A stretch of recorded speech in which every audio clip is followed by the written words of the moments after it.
Le Kagami Biraki est une tradition japonaise qui revêt une importance particulière dans les arts martiaux.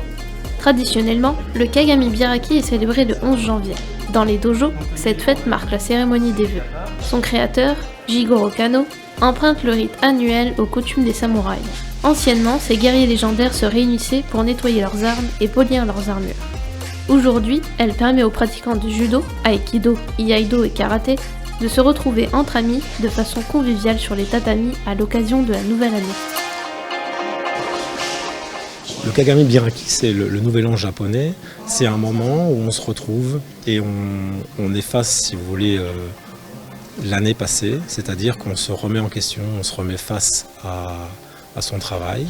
Et on se dit, c'est comme si on polit le miroir. Toute l'année, on polit le miroir. À la fin de l'année, on le casse et on recommence avec un nouveau miroir.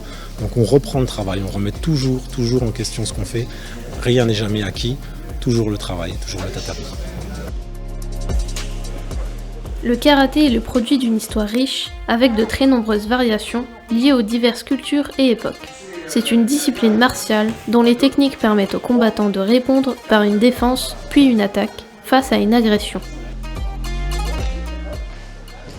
Le karaté, c'est un art de percussion. Kara, ça veut dire vide, et té, main.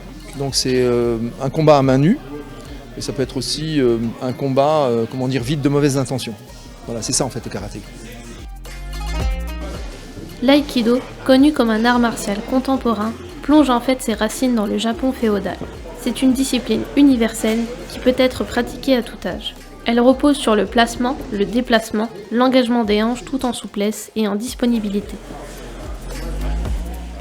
L'aïkido, c'est la voie de l'harmonie des énergies. C'est-à-dire que la différence fondamentale avec d'autres arts martiaux, c'est déjà qu'on n'a pas de compétition.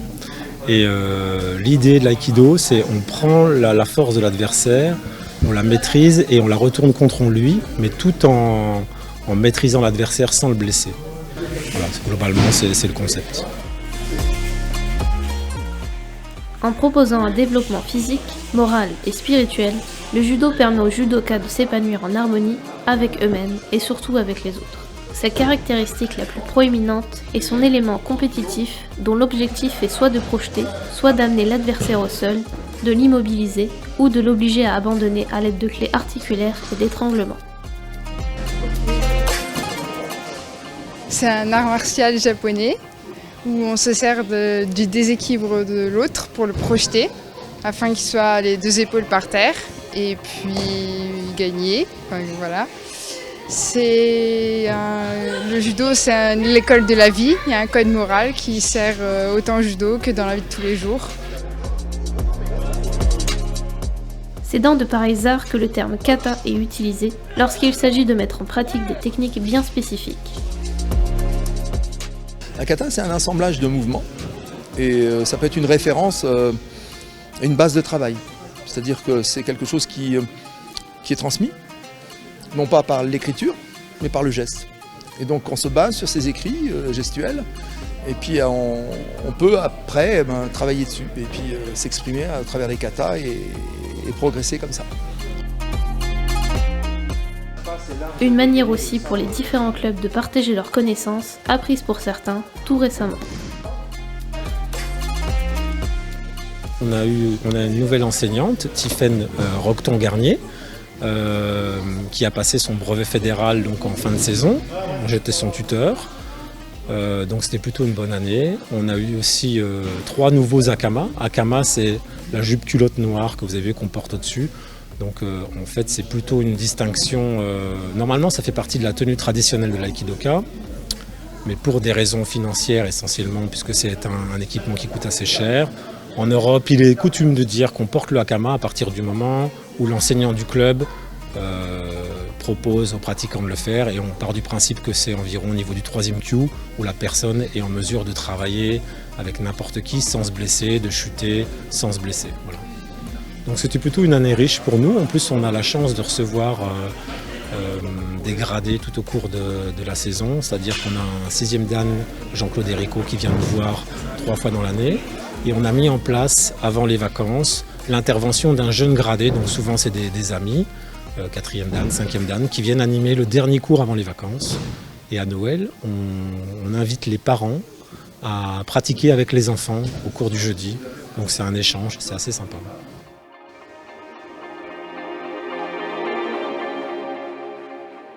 Le Kagami Biraki est donc une fête qui resserre les liens du groupe en entretenant un état d'esprit commun. C'est l'expression d'une philosophie de la vie ancrée dans des traditions ancestrales qui perpétuent autant l'engagement collectif que l'équilibre individuel.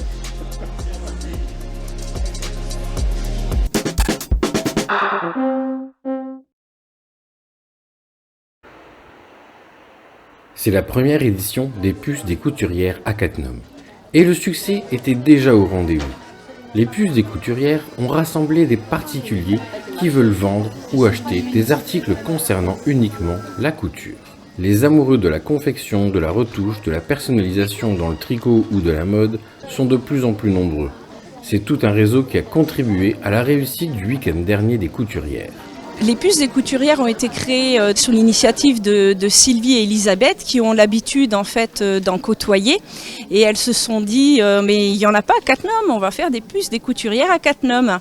Et en plus la petite particularité c'est que les autres Puces des couturières ont lieu souvent en mars, avril ou alors en septembre et c'est vrai qu'à CLC c'est un petit peu plus calme en janvier et on s'est dit allez chiche, on le fait en janvier et on regrette pas du tout. Toute la journée autour des stands de couture, de patchwork, de tricot, de peinture, la fréquentation a été continue. Chacun trouvant son bonheur, dans la diversité des objets de qualité proposés à des prix très attractifs. Parmi les exposants, les Doigts de Fée pouvaient retrouver la mercerie de Madame Boin, venue principalement pour vider ses placards qui débordent de loisirs créatifs. Des tas de choses pour bricoler, pour faire des bijoux, pour faire... Il y a aussi des vieilles dentelles de ma grand-mère et de ma mère, des tissus, des fleurs en soie pour faire des petits bouquets. Tout des tas de petits bazars qu'on accumule au fil des années. Et en fait, ça reste dans les placards, mais ça peut faire plaisir aux autres personnes. Nous avons trouvé dans cette manifestation des produits rares et pointus qui ont fait le bonheur de toutes ces dames. Pour renforcer la convivialité présente de ces deux journées, l'association Cattenom Loisirs Culture proposait également une restauration tout au long de ces deux journées. De multiples exposants ont amené des draps anciens brodés de grand-mère ou encore des robes de baptême et différents linges anciens. Je vous parle d'un temps que les moins de 20 ans ne peuvent pas connaître. Des nappes damassées, rubans, galons, aiguilles à coudre et à tricoter, de la laine, des coupons, des boutons, une vraie caverne d'Ali Baba. Aujourd'hui, je vends du linge ancien de nos grands-mères, brodé main, et aussi des nappes damassées pour mettre sur les tables avec des petites serviettes aussi avec leurs initiales que les dames faisaient dans le temps. Des boutons anciens, des cols aussi, et voilà, du fil, du bouton. Donc ça revient un peu à la mode, les gens recherchent un peu ce genre de produits. Donc voilà, j'espère ravir certaines clientes qui vont venir nous voir aujourd'hui et demain. Tous ces trésors à dénicher parmi les milliers d'articles vendus au prix des puces, les stands remplis de merveilles pour agrémenter ou réaliser des ouvrages récents avec de l'ancien. Une belle façon de recycler de l'ancien pour faire du neuf. Pour découvrir toutes ces merveilles qui habituellement sont enfuies dans les tiroirs, il suffisait de franchir la porte du casino le temps du dernier week-end. Vous l'avez raté? Ce n'est pas grave, de nombreux autres rassemblements sont organisés, mais à Cattenom, il faudra encore attendre pour voir les puces des couturières. Au vu du succès déjà imminent, on a déjà validé une date et ce sera avec grand plaisir qu'on les fera l'année prochaine. Donc en 2021, on fera une édition, mais cette fois un petit peu plus décalée, en février. En parallèle des puces des couturières était organisé un stage de croquis, qui lui aussi était organisé par cette grande association qu'est Cattenom Loisirs Culture. Ce stage consistait à apprendre à réaliser un dessin rapidement, sur le vif, sur un modèle qui ne reste pas immobile. En premier lieu, un travail de préparation mentale a été proposé aux élèves pour capter le moment et en réaliser une photo mentale. Retenir les détails comme quelle est la posture, la forme du visage, de quelles sont les couleurs du pull de la personne. La pratique du croquis est un exercice primordial aux dessinateurs pour qu'ils maintiennent leur précision et justesse de leur dessin, comparable en cela aux gammes pratiquées par les musiciens. Le samedi, les dessinateurs se sont attaqués aux musiciens effectuant leurs répétitions. C'est une occasion de découvrir, en plus du croquis, les dessous des répétitions. Une fois les esquisses minimalistes réalisées en soulignant les courbes et l'image mentale réalisée, les architectes de l'imagination ont approfondi leur chef-d'œuvre au calme dans leur salle.